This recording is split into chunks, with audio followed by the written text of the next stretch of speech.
નમસ્કાર, આપ જોઈ રહ્યા છો નેશન પ્લસ ન્યૂઝ. હું છું આપની સાથે હેતલ ભગત.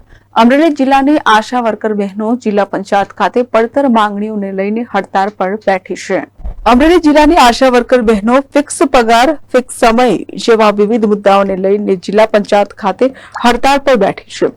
જ્યાં સુધી માંગણી નહીં સ્વીકારાય ત્યાં સુધી આશા વર્કર બહેનો હડતાળ પર બેઠી રહેશે. 2 દિવસ પહેલા આશા વર્કર બહેનો દ્વારા જિલ્લા કલેક્ટર તેમજ જિલ્લા વિકાસ અધિકારીને આવેદનપત્ર આપ્યું હતું. પડતર માંગણીઓને લઈને આશા વર્કર બહેનોમાં રોષ જોવા મળી રહ્યો છે. Mehul Trivedi, Nation Plus News, Amreli. સમાચારોના સતત અપડેટ મેળવવા માટે અમારી નેશન પ્લસ ન્યૂઝની યુટ્યુબ ચેનલને સબસ્ક્રાઇબ કરો, બેલ આઇકન દબાવો અને જોડાયેલા રહો ફેસબુક, ઇન્સ્ટાગ્રામ અને ટ્વિટર પર.